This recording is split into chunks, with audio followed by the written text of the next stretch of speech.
The first Havoc was produced 20 years ago, so what better way to celebrate this special anniversary than with a veritable cornucopia of some of the most outstanding, death-defying and awe-inducing crashes from the Havoc library. Welcome to Millennium Havoc, the best of crashes, bangs, wallops and motor racing mayhem on 2 and more wheels. Remember though, not only were no animals injured in the making of this crash fest, but none of the drivers or riders you'll see sustained any serious injury either. In this Millennium special, we'll journey to the circuits and the forests and witness some stunning off-road havoc, like on the Paris-Dakar, where there's 1,000 miles of sand and only one crossroads. And yes, you've guessed it. So plenty of automotive lemmings who, like iron filings and a magnet, seem drawn towards those motoring cliffs and into the gravel traps and Armco that lay beyond.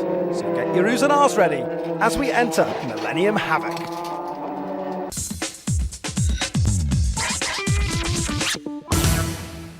So first up, the tin tops, and in Holland the great tradition of formation crashing. This movement, the quadruple slam, with solo pike along Armco. Now, not to be outdone, at Alton Park, Norman Grimshaw in the BMW demonstrates the Honda Leap with assistance from Sierra Cosworth. There was some talk that the Porsche parts managers had got together to bring a whole new meaning to the phrase closing the door.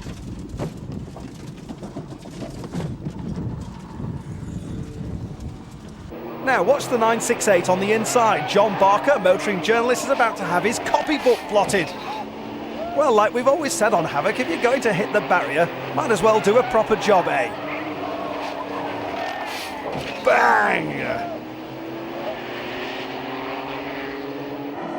And welcome to the Volkswagen shortening contest with Mr. Wells at the wheel. Let's look at his effort. Oh, that's a fine slam dunker. He's taken almost a metre off the length of his Vento, but watch from the outside, his assistant in number 3 was clearly in the wrong competition. He should have been entered in the roof reduction contest, which comes later. And again with the Ventos, and here's the winner of the best losing my wheel prize. A beautiful finish here as he parks it neatly in the barrier. Another chance to see this fine, outstanding effort. Just look how skillfully he rips the wheel out and performs that 180 spin. Quite glorious. Now then, anyone seen my corner? Oh dear, oh dear. Oh, don't look at me. We'll see the big trucks later, but here are the pickups whose catchphrase is, if you ain't rubbing, you ain't racing, and quite clearly, if you ain't rolling, then you ain't trying hard enough. So says Kevin Clark.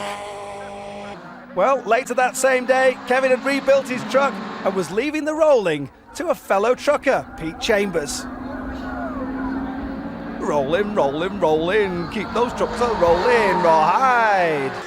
Now here we are, V8 action at Brands Hatch. Ooh, big time action as well. Now mind me, polystyrene. Oh. Tony Gale and Neil Cunningham also involved. Here we are riding with Mark Willis, but up ahead of him, it's all about to go. Trout hatchery shaped. Oh, Paul Eaton found himself practically at sea. Well, at least doing his impression of an underwater diver. The bubbles indicating air was arising. Where on earth was the driver? Well, let's have a look at it again. Up the tyre wall he goes, flipped over. And later, Paul Eaton, the driver, explained what happened. I couldn't open the door, and then suddenly the car dropped down again about another 6 inches, which meant the water then came sort of, up to my mouth and just up to my nose. And then I sort of, with one almighty kick, kicked the door and got out. And I suppose I'm still a bit surprised, really. Now the surprising Minis celebrated their 40th birthday in 1999, and over the years the little machines have been up to all kinds of mischief. Oh, Mr. Porter, what shall you do? Well, at least he parked it well out the way. Oh, well. Hello. Formation gravel trap parking seems to be the order of the day. We'll have some two-wheeled Havoc later, but by way of introduction, here's 2-time world motorcycle champion Barry Sheene taking to 4 wheels. Or at least trying to. At Thruxton in 1985, Sheene, in the traditional number 7 he wore on his bike, found himself right in the middle of a spectacular incident as his Toyota turned sideways. The result, a very second-hand car. Dunno, mate. Might be ready for you in a couple of months. How was the driver, though? How are the injuries, if any? Well, it's nothing that 6 months in a rehabilitation centre won't cure. Now, this is surely the most famous accident of the lot. Nigel Mansell taking to touring cars like a surfer in the desert. The Toka shootout in 1993. And a very second-hand and very used Ford Mondeo. Well, let's have a look at it. There is Steve Soper taking avoiding action down the inside. Mansell already sideways, and he spears across the track into the innocent Mr. Tiff Needell, one-time racing driver of this parish. Now, you might think I'm being a bit hard on the ex-Formula One world champion, but here's another couple of angles, and you can make your own mind up. There is Mansell in the middle. He's already sideways across the track. Needell taking to the grass in avoidance, and Mansell finding the hardest part of the circuit under Starkey's Bridge. Well, let's have another look. Here's how hard you have to work. One way, then the other, and can you hold it back? Bang in the backside and crash into the wall. Now, here's a look from the side. Hold it left. Oh, swing it right. And round and round. A quick do-si-do, and we're, behind that wall. Now, into the old hairpin. Change down. Up ahead, see the back end, he's lost it already. We go through and escape the mayhem that's going on behind. And here for the record, one final look. So from touring cars to flying cars, the Clio Rolling Championships had a number of outstanding entries. Extra points were awarded for multiple car moves. But this, clearly, the ultimate Clio catastrophe. And it didn't do our onboard camera many favours either. Final result, one destroyed car, one destroyed camera, and one very shaken driver.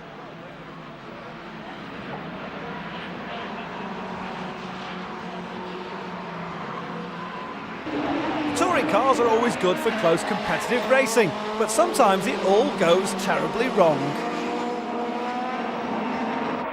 Watch Keith Adore in second place as they come down the Craner curves. All looks perfectly normal, until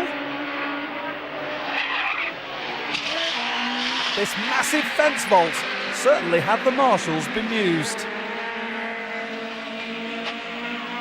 Now let's take a look at that again. Odor completely spears the tyre barrier and then over 2.5 twists with Pike, and watch the reaction of the marshals in orange. You can't park it there, mate.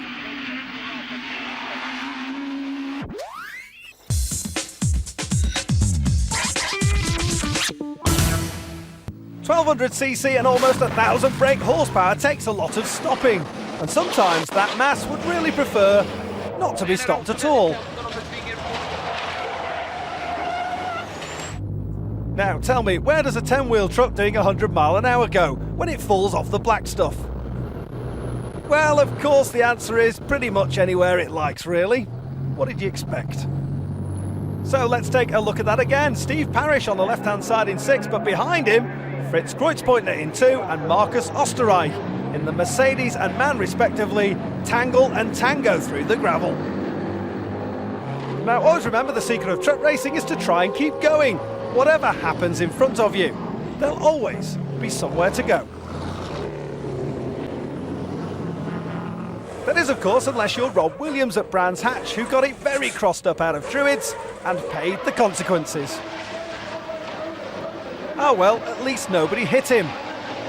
That was until Mike Smith appeared.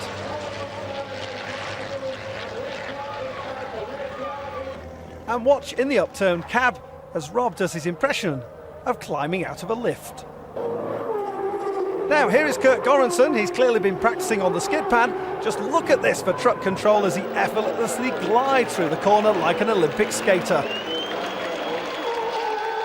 Until, that is, the control deserts him at the final right-hander.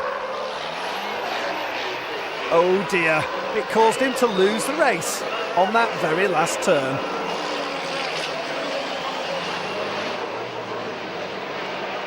Now here's what it's like to ride on board a racing truck. Richard Walker is your pilot, and you can see just how close it all gets.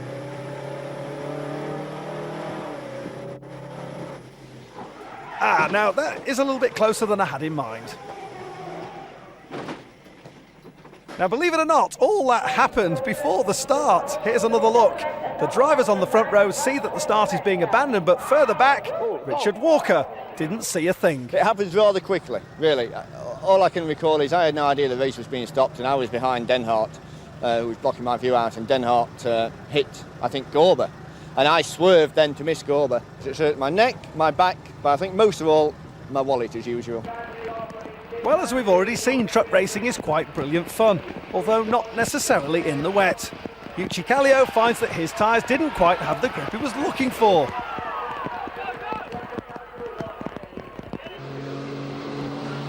And Roy Clark also found the torrential conditions quite a challenge. Not to be outdone, Kurt Goranson was another to join the paddock car parking, and shortly afterwards, so too did Richard Walker. Mind your wallet, Rich. Sometimes things can get very hairy indeed in the trucks. Arama saw one of the biggest ever truck racing incidents that involved Jordi Genet, completely demolishing the start line Armco and catch fencing. Watch the yellow truck on the right. A wild, wild ride. Now, do you want to know how it feels at the wheel? Well, here's your chance. Oh! Here's a classic. Well, wouldn't you stand back too? Could you blame our cameraman as Dave Gray rips up the course? Literally.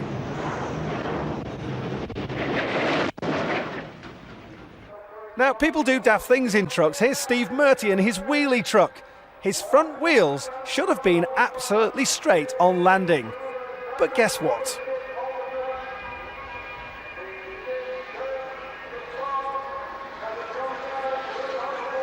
And straighten the wheels on landing, and it'll be a perfect finish.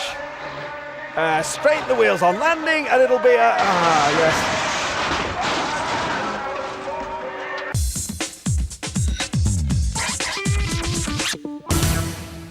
Now, I don't know about you, but anyone who takes to racing on two wheels seems to have something lacking in the cranium department. Here's just some evidence for the prosecution, where some riders just can't help falling off the two wheels they do have. And how about that for the most novel way of removing your competitor? Bit spiteful though. See, the thing is on a bike, if you're going to come off, well, you might as well come off at high speed, eh?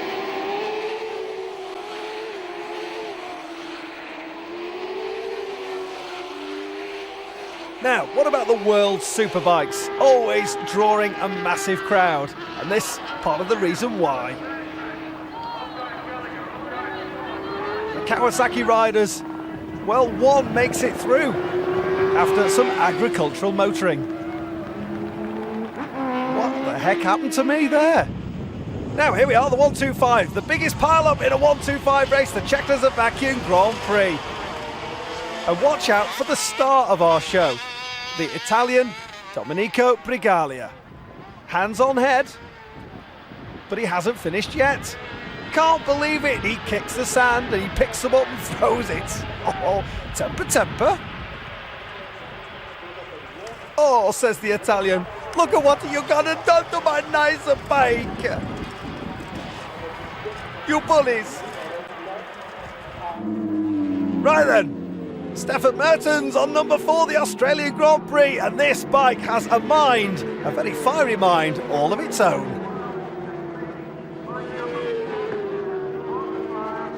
I think it's on its way to New Zealand.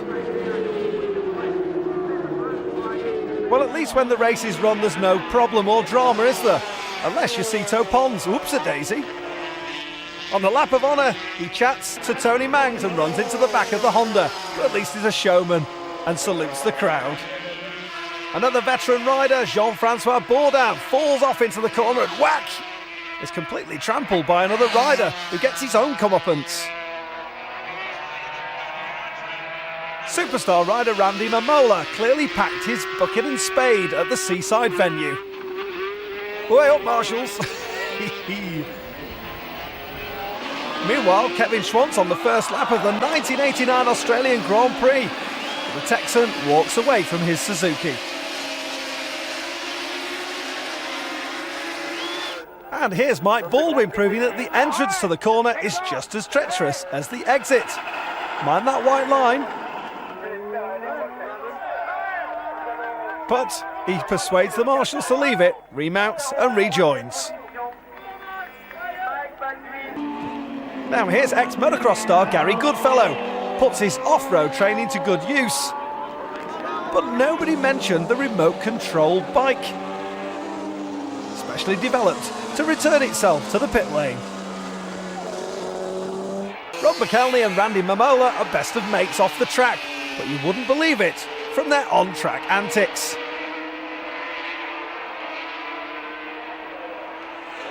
Now here's Le Mans in 1991, and somebody forgot to put the oil flag out. Count them as they go down. There's one, there's two. Oh, better make that 3 and 4 and 5 and 6. There he goes. Oh no, all the hands are up in air now on the following lap, while the others try to recover their positions. Completely bemused. Oh, hello, there's another one. The following lap they came round again, still no oil flag. Oh, there goes 2 more, that's 3rd and 4th place. Take it. Oh, I can't count anymore. Where's my abacus? Complete bemusement settling in and all the hands in the air. Now then, you'd think that by now the oil flag would be out. And sure enough it is, but here comes the leader. Whoops-a-daisy, and 2nd place and 3rd. And look at all the riders in the background. Absolutely delighted with the outcome. Now, of course, if the race isn't going your way, you can always bail out. The tumblers and spinners always show good form and get impressive artistic merit awards. And we'll give this one, oh, I think 5.9. Oh, and make it 6.1 for the spin. Where's my bike? Where's my mum? Now, the on-bike camera has given race fans a rider's eye view, and this was brilliantly demonstrated when Randy Mamola clipped the rear of Raymond Roche's Yamaha.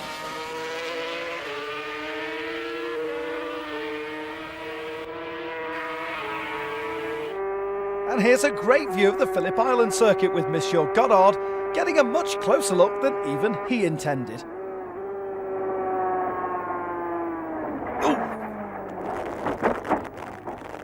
Now take a look at this incident involving Steve Abbott, and the marshal, believe it or not, who's hit at the end of this, was fine but for cuts and bruises. Unbelievable. Now the flying Japanese rider Taruhiko Tiro is the one trying to leap the barriers. And Pierre Francesco Chili performs a mid-race dismount. Whoops.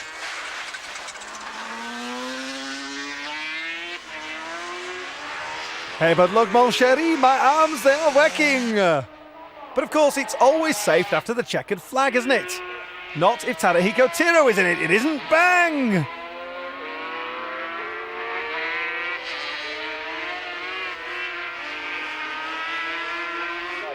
Now here's Brian Morrison on number 7 on the Honda and Ray Swan on the Kawasaki.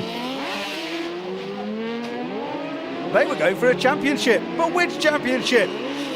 Ray clearly wants to go boxing. Well, better check the old family jewels. In Argentina, Randy Mamola shows signs of frustration.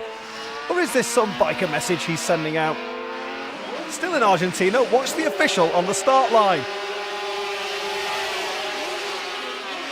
And Wayne Gardner's reaction. You popsicle. Randy Mamola always looks to get maximum relief before racing. That's it, check the wallet, zip up the leathers, job's a good one. Or is that job is a good one? Now what about Steve Webster and Tony Hewitt? They share an early bath at the Dutch TT. Where's my passenger?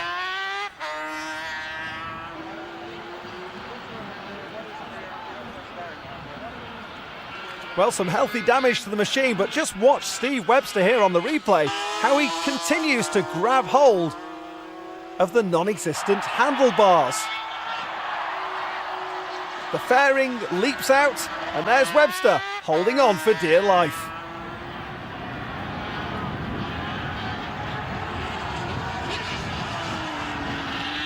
Now here's Ron Haslam on a downer. Now where are they? Where are they? Where are they? Oh, left, right, yeah.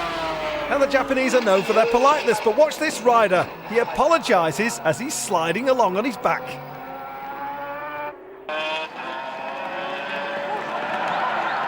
The crowd were really entertained by the Austrian Karl Tuches with his well-perfected song and dance routine.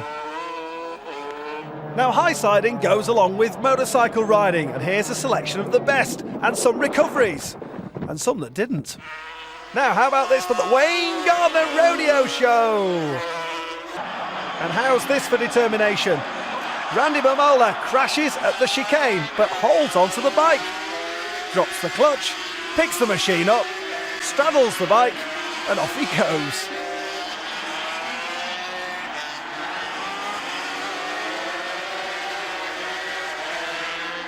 Ron Boney had his moments in 1991, and this is the equal of anything achieved on a 500cc bike. Now the first rule on a bike is don't look back over your shoulder unless you really have to. Did you hear me, Randy? I said don't. Never mind. Now here's the most spectacular high-sider of them all, and the best recovery. Randy Mamola does it again.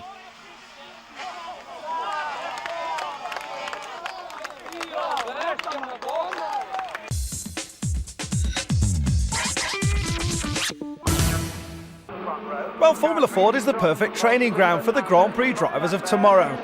But perhaps not these three. Although, no doubt, Finn Murray, Gareth Rees and Michael Vergers all learn from the error of their ways. Brands Hatch at Druids, always a place to spare a thought for the cameraman. He's clearly deserted his post, and who could blame him, as the Vauxhall Junior driver tried to take him out. It's all right, an apology will do later. Now, Formula 3 is about as competitive as single-seater gets, as Mario Haberfeld was about to find out when he went side by side and over and over and over with Darren Manning. Meanwhile, at Snetterton, Mark Webber was about to give us a rendition of his favourite hymn. We plough the fields and scatter, trying to form a new B road to Norwich. Hello, anybody there? Now, Mark, tell me, how do you like your corn on the cob? Engine style? Dish of the day. It's not under the car. Garth Borski is in the middle of all this lot somewhere. Ah, here he comes. Now, come on, photographers, snap to it. And look for Kathy Muller. Her wing goes flying, and she's on the grass, and surely she's safe there, but no, back on the track. And there goes Mark Galvin, the Irishman, ploughing straight into her. Monaco and John Nielsen, the Great Dane, shows dogged determination in what turned out to be a rough accident. Ah, if only everything in life was as reliable as a Volkswagen. Hey, John.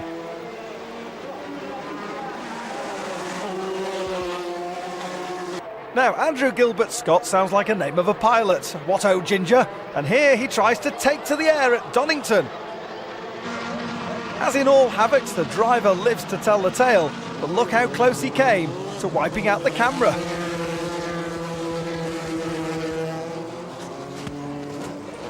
To say nothing of the car. Marshals, as ever, in attendance, and Andrew leaps out. Remarkable. Now, we know you've always wanted to see a flat bottom, and here at Alton Park, the Formula Renault boys oblige. Look at that, what a beauty. Now, here we are at Silverstone and the Woodcote chicane, and it wasn't too kind to this Formula Fordster. Back at Alton Park, though, Perry McCarthy has a wild ride through Old Hall Corner, and remarkably escapes the fire that follows. And talking of fires, here's a driver fired off. Now you've heard about breathless motoring, watch Mike Lawrence's reaction after this tumble. Phew. An amazing escape for Mike Lawrence then at Prescott. Here he is, clips the base of the tree, and it sends him over and over. And boy, is he pleased to be upright. Whew. Now, some drivers like to combine their Sunday competition with other hobbies, like Phil Briggs, obviously a keen gardener. Now we go to the Far East and Macau. Now remember the first rule of motor racing, get through the first corner safely. No, I said get through the first corner. Don't think they've quite got the hang of this somehow.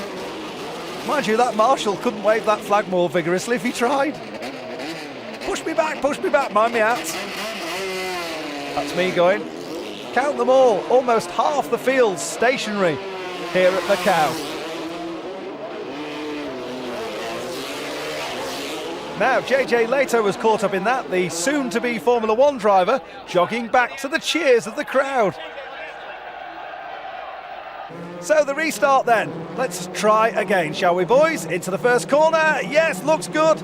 Good manoeuvring from Alan McNish, who we ride on board with. And here we come again to that first corner. The debris has been swept away. Otto Rensing leads them through, clips the apex. Oh, and he's in the tyre wall, and it's all Mahemic again. And just 3 or 4 sneak through on the inside. Eddie Irvine, that is, taking off the steering wheel and climbing out. And there is McNish's car, embedded in Rensing's. And behind him, Irvine thinks, there must be a way to put this back on. Let's have another go, shall we? Why the heck not? Oh dear, this time we don't even make it to the first corner. Or at least that car doesn't. Several others find themselves squabbling with the tyre walls. Well, let's go to Formula 3 1984 style. We're at Zandvoort and Alan Berg about to become the villain of the piece. 4 into 1 just simply won't go. And Paul Jackson is the hapless victim in 21. Now the thing not to do is to stall your car, like Johnny Kane does here. And guess what? Bang! Brian Smith takes out the whole of the left-hand side. Incredibly, both drivers are fine. Look at the impact there from Smith. Poor old Johnny Kane, nowhere to go.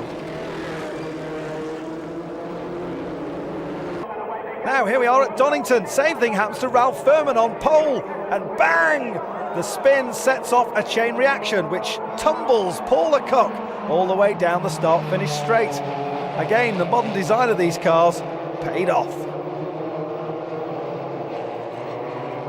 Take a look at it again from a different angle. There is Furman stationary. He's collected in the rear, spun around 360 degrees. And Paul Lecoq, there she goes, up and over and round to a close. Formula 2 in 1983, again at Donington, and one of the biggest incidents of that season. Watch Alan Furty's Mara lose its nose, and this sets off yet another chain reaction further back. Just watch as Guido Dacco rolls over and fires into the tyre wall, while his teammate Batuzzi lands on top of Beat Jans. As usual, the marshals are quickly on the scene and attending to the drivers, who seem to be, well, hanging around a bit. They return Dacco's car onto 4 wheels. The Formula Ford Festival at Brands Hatch always provides some close open-wheeler action. The 1600cc cars, as they were then, got a little bit too close for comfort at Paddock. Certainly that was the case for the tumbling and rolling Bertrand Gachot. Just look at the mangled mess of that car. Gachot, though, just clambers out. And so to Poe, round 3 of the Formula 3000 Championship, and the start. Well, an attempt at a start anyway. From amongst all that carnage, hardly anyone emerged unscathed. That was pretty much the finish too. Now, Brands Hatch continues our theme of start line incidents. The British Grand Prix meeting in July 1978.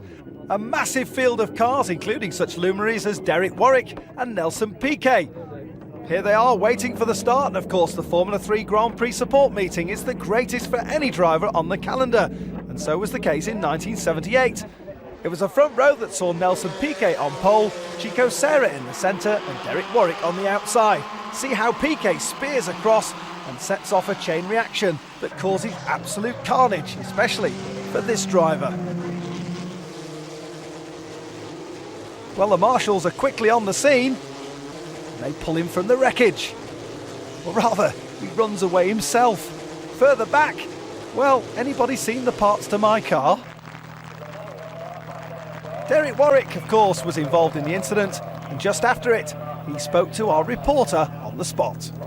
So you have no idea? No, because I was a really good start, and I was about a car's length in front, and then everybody got sideways, and I just didn't.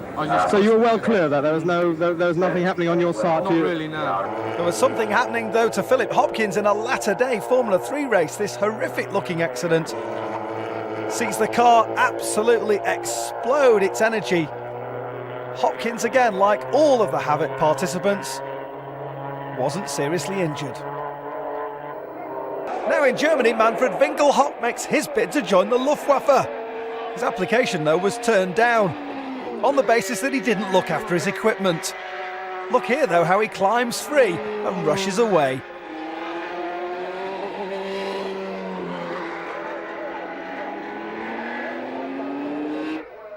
And ladies and gentlemen, in the blue corner, I give you Olivier Panis, who thinks he's had his championship ripped from his grasp after an accident involving the Italian in the red corner, Vincenzo Sospiri. Well, as ever, it takes a woman to sort this one out.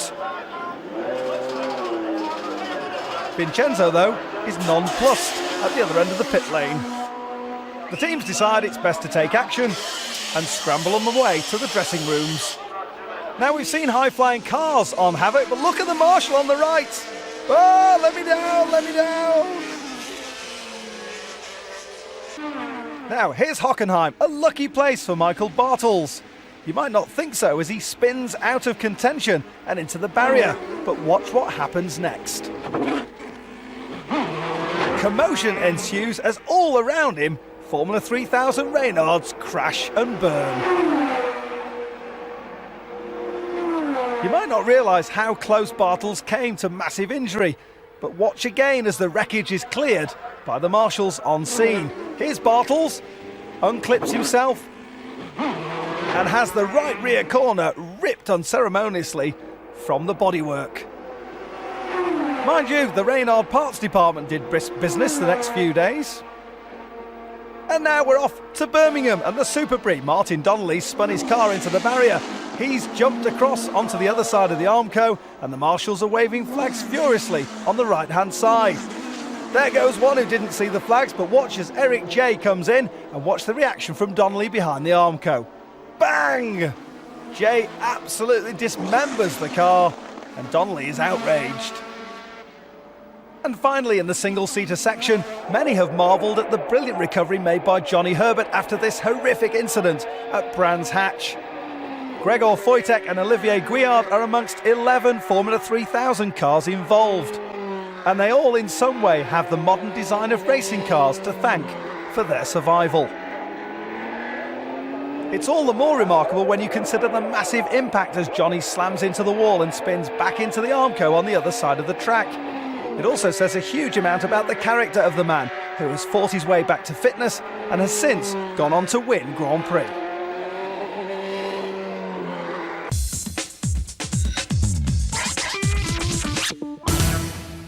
Off-roading includes rallycross, cross-country events like the Paris-Dakar and of course motocross, but here's a lesson first in if things don't go your way, then cut corners. The first rule though, of course, is keep the roof up and the tyres down. And the first corner on any rallycross course is crucial. It certainly was for these spectators who got closer to the action than they had planned. Roger Sundberg took to the scenery and missed them all. Matti Alamäki is the pilot of this low-flying Porsche as he goes acrobati.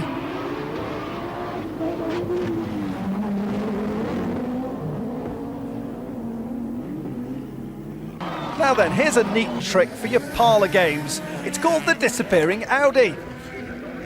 Now you see him, and wait a couple of seconds, and there he is, gone completely.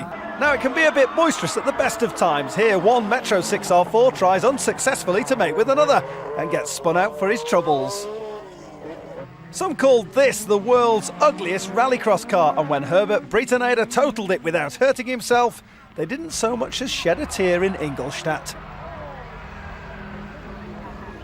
You might recognise this fearsome-looking character, Martin Schanker.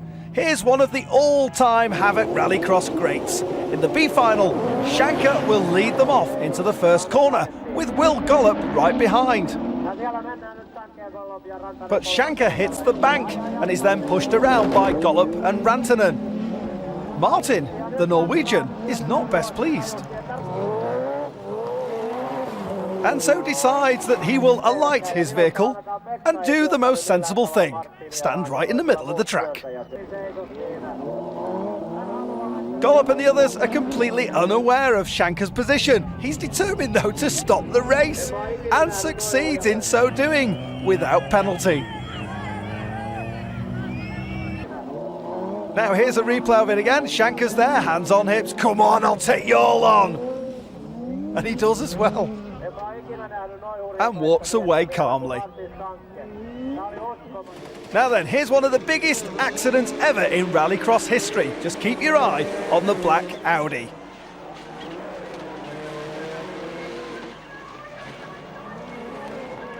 Now that is a biggie in anybody's books. Bert Brodin in the Audi gets clipped from the left-hand side and then becomes a passenger. Airborne at that. Now let's switch to two wheels, and here we go, whoops-a-daisy, and all fall down, and in fact all get crashed on each other as well. Here's a look from the rear. You can see one rider just launches himself sideways. He manages to escape, but the guy he brings down gets a right old beating. Now, always approach a corner with optimism. Ah, and your bike as well, sir. Would you like to go back and collect your bike, sir? Thank you very much, sir. If you just climb the back there and scramble up. Whole new meaning to scrambling, isn't it? Where's that rope? Now here we go. This is the all-time best. Western Supermare, 500 bikes, and of course they're all going to crash, aren't they, into the first corner? Well, no, actually. Remarkably enough, only one fell off.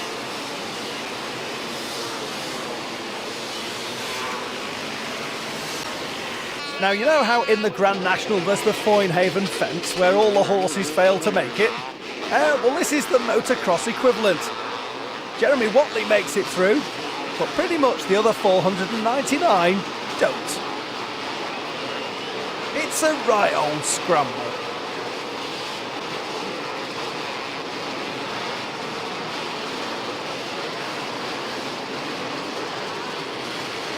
And more and more and more arrive, and not even the local constabulary can do anything about it.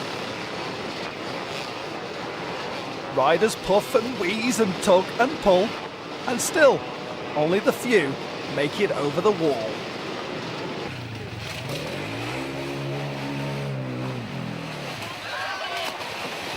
Bumps-a-daisy.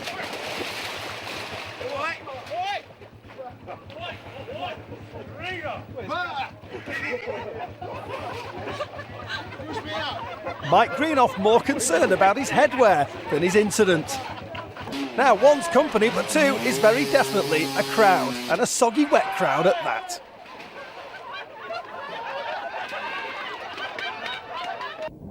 Some of the most spectacular rally action comes from the Middle East, where Group B cars can still be seen and heard tearing up the desert. The desert might look flat, but one bump can teach you a lesson.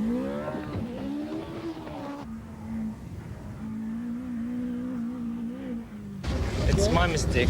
I went too fast. The understatement of rally drivers.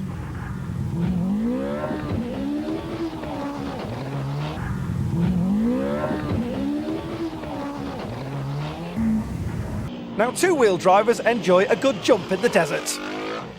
Trouble is, they keep falling off. Hubert Uriel, not best pleased. Oh my, there you go, sir. And another one bites the dust. Literally. Oh, bit too ambitious, we think. And how about this bloke? Doesn't he look like Boba Fett?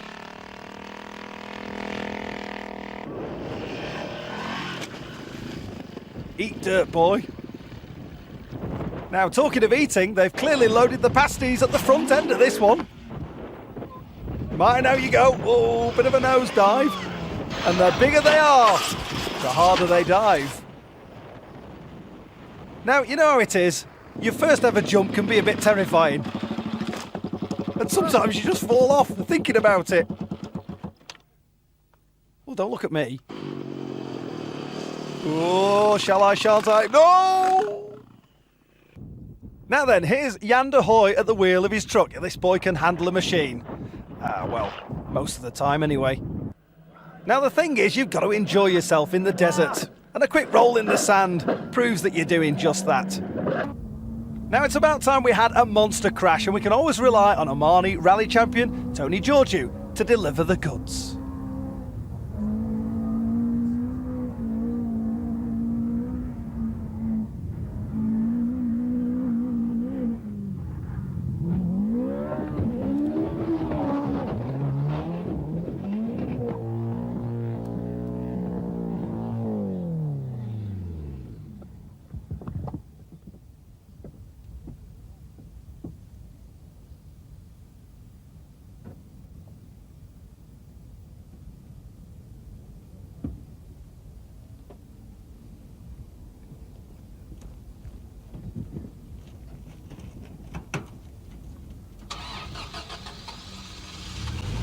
Remarkably, Tony and his co-driver John Daniels escape unscathed.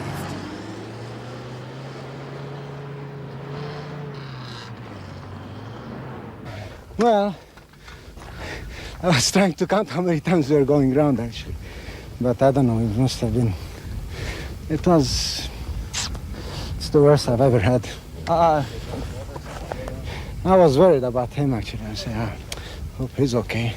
I just stood there and said, when is it going to stop? Well, it did stop eventually, and while it was stopping, we found the most enthusiastic off-roader in our vaults. And there's a helicopter. This is bloody dangerous here.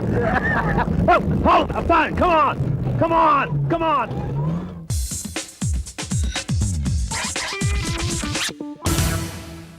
Our first visit is to Zolder and how to shorten your Porsche by at least a metre. Fine job, sir. Oh, nice jumper. Now, you know we like to get you in the thick of the action, so here's the onboard view. Bang, smash, wallop. Time to reach for the checkbook. Now, when it rains in Spa, by crikey it rains. Stair rods, my grandmother used to say. There's one BMW that had been off on an excursion up the slip road. It was soon to be joined by many more, including this one. That's it. Park it there, nice and simply, and well out the way. Mind the gravel there. A rejoining Mondeo and a Porsche in the barrier. Make that another Porsche up the slip road. Now, steady. Oh, steady, steady, steady. Now about your no claims bonus. Honest, Gov, my Beamer was fine when I parked it. Well, it isn't now. The world's sports cars are always spectacular at Le Mans, especially here on the Mulsanne Straight. But at Brands Hatch, it's a different matter. Klaus Ludwig is about to lap the pink car of Stephen Hines. Jochen Mass gets caught up. He's right behind, and look at the amazing escape from Mauro Baldi.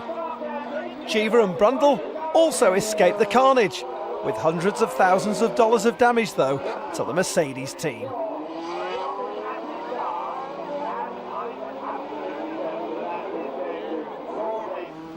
You can't half-blow a gale at Monza when it wants. The high winds in 1985 resulted in the race being stopped. It's the only known case of a fallen tree bringing out the Reds. Even the spectators found their car filled with firewood. Now, Kees Nierop carried the camera in this Porsche and enjoyed a wild ride when something seized in the transmission.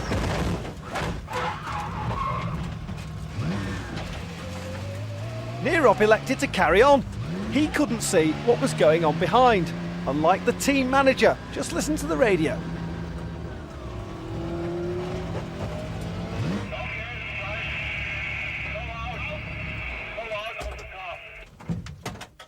He could see exactly what was going on and told his driver to get out plumbing quick. Now, you know what they say to racing drivers about looking after your tyres? Here's why. Well, you were warned. Now, here's a case of hair today and maybe gone any second now. Quick, run, run, run. If you don't want to know the result, look away now. Oh, good save. The Riverside Raceway, California.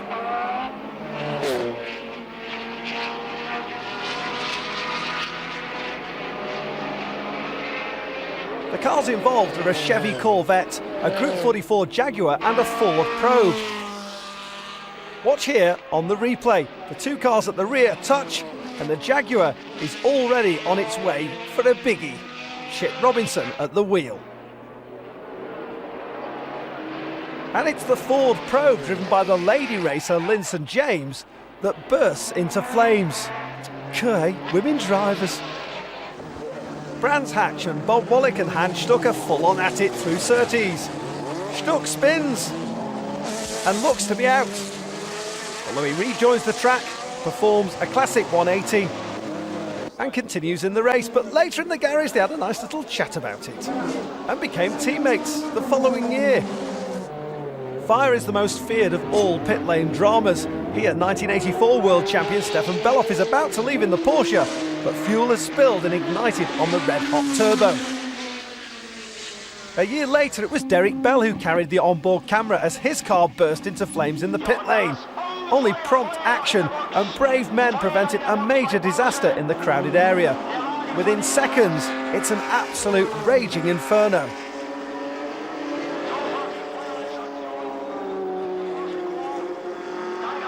But there was a hero on hand, and what a hero. He managed to turn off the air bottles. If they'd have exploded, the whole pit lane would have gone up. Bell gets out and his teammate Hans Stuck is overcome by flames and smoke. Refueling presents the most danger, and here one of the Joest Porsches ignites. Despite lightning fast reactions from the team and marshals, the car can't be saved. Thankfully, it looked a lot worse than it could have been. While fire in the pit lane is a drama, losing a wheel is equally so, as Steve Cole discovered at Castle Combe. Now here's Phil Hindley on an absolute flyer at Brands Hatch. Well, that was until Jamie Campbell-Walter arrived and stuffed him one in the door. While at Snetterton, Alistair McKeever was about to get a fright, the colour of his car, shocking pink. Up and over he went, although he did land on all four wheels. Now Caterham Racing takes a special kind of lunatic. Here's Simon Harris sticking to his line. Suddenly he's joined by Bart Hayden, and suddenly, boy oh boy, they're in the Armco. Poor old Simon Harris finds his throttle sticking open. Bang! He's a casualty. Hayden, though, isn't best pleased, offering international signs and a few words of friendly advice. You crap. Look where it's gone off, it's nowhere near the corner. Well, here we are, Bart. Why did you drive into him, I wonder? Oh. Harris, meanwhile, still has his throttle stuck open. Now we're on board again with Harris. He likes to get in the action, and there is Paul Whitford absolutely flying through the air with the greatest of ease and the biggest of impacts. Watch again, there is the touch that sends him rocketing sideways and barrel rolling through the Wiltshire countryside. It's a huge impact by Whitford. Here we see it again from the outside camera. There is Whitford up in the air and he's over. There's one barrel roll, two barrel rolls, and despite his flailing arms, just a couple of hours later, he was discussing the incident in the paddock with his fellow competitors.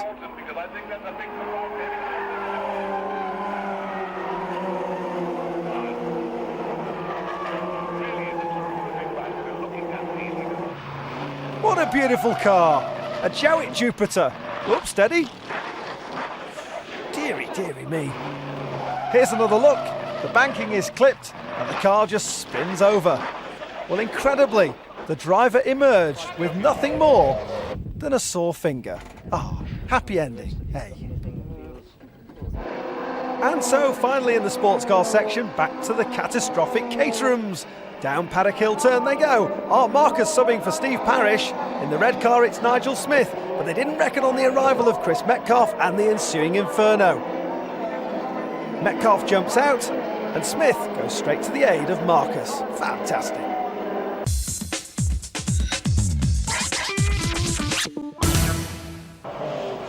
If it's high-flying and trailblazing rally action you want, then you're in the right place. So I suggest you strap in and pull tight.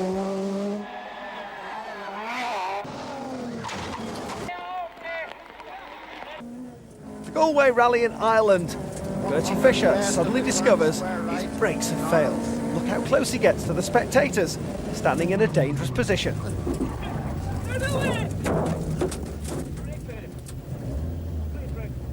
Cheapers, well done, Pete. Certain banks and ditches seem to attract rally cars like a rich old gentleman attracts nubile young ladies. And this is one of them. Here, Derek Bell joins Mike Nicholson. Pay attention. Long, fast right. Got to keep it in the tracks, Derek. Remember that bank I told you about? Dear oh dear. Now, if you're filming on a rally, find an empty skip. It provides a perfect hiding place until 65 arrives. And of course, there's always another who can hit you harder than the last one. Oh, and remember that bank I talked about earlier?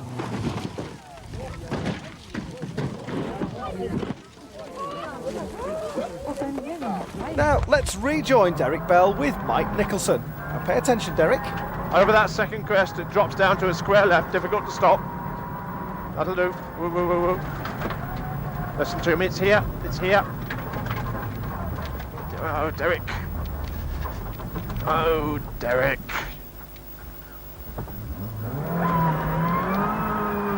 Just listen to me more, please.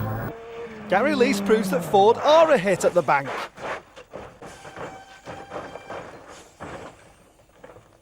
While the Monte Carlo Rally in 1985 sees Kenneth Eriksson very keen to send a telegraph from his Golf GTI. We can't leave the rallying section without a few Volvo moments. Here's a nose job in Sweden. Although a few other drivers felt that they could perhaps better this effort. Take some doing, mind. Oh, this looks promising. He's took the conifer with him too. Hello. Now here we go, same Volvo. Oh, same nose job.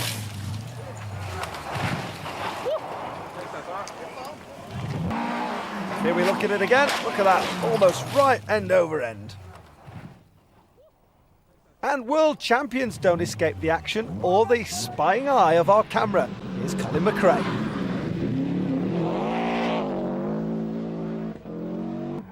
Rally drivers love hurling their cars at the scenery, and this lot appear to be no different. Now, let's recall some physics from our school days, shall we? You remember that nice Mr. Isaac Newton who said that for every action there is an equal and opposite reaction. That's to say that the harder and faster you go into a corner, the longer your accident is sure to go on after it. And the harder and more frequently you'll get smashed over the head by your co-driver wielding a piece of the wreckage.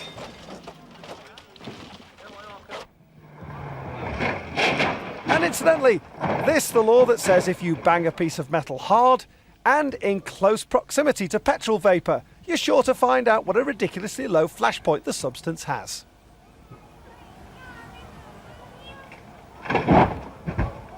Made you jump! Now, as we were saying earlier, the faster your entry speed into a corner, the longer and further your accident goes on after it. Here's some evidence to back that theory up.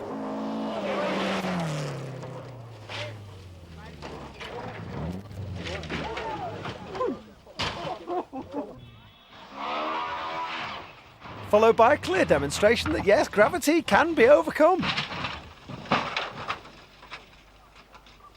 Former ladies world champion Louise Aitken-Walker finds a damp spot, much to the dismay of her co-driver Christina Torner. A very damp spot. Amazing recovery. And John Humble and Nick Starkey found the limit in the Welsh Rally.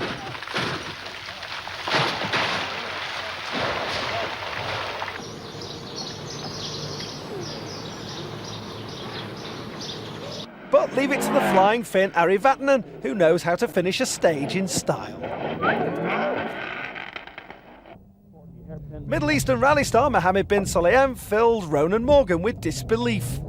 Oh, Jesus, no. I don't believe this. I don't believe this. He really didn't believe it. And Marco Allen rolled his own on the Rally of Great Britain.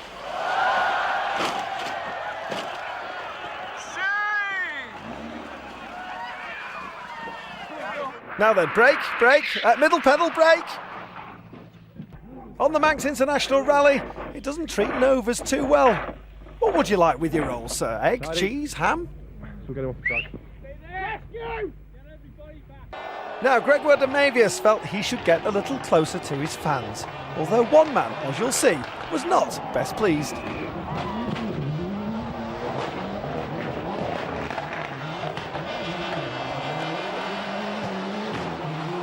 Now, in this next clip, no crashes, just spectacular driving from Petter Solberg. Da er det krøn i 6 venstre pluss, 200. Fytti helvete! Krøn 250. Krøn hopp i 6 høyre pluss kommer til krøn 200, 5 høyre pluss. In Russia, if you want to get ahead, you've got to get a hat. Oh, and bring your own cherry picker too. Now, sometimes they have a bit too much vodka in the old ice racing. Now, improvisation is a key attribute for a rally co-driver. Either that, or he's absolutely freezing cold.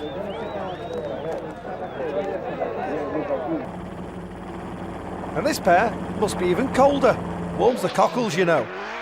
Always remember though, if you treat your car harshly, it will bite back. And it will bite back when you least expect it. As Mark Thomas found out.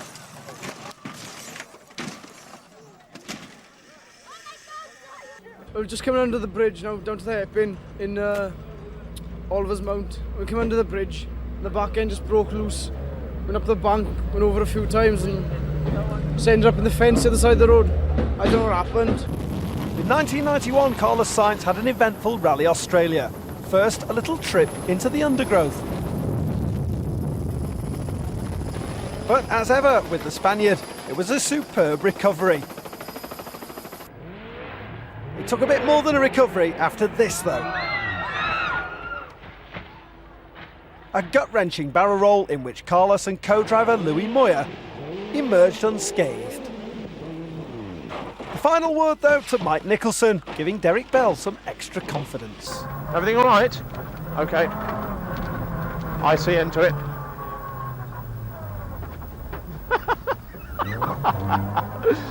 That wasn't your fault.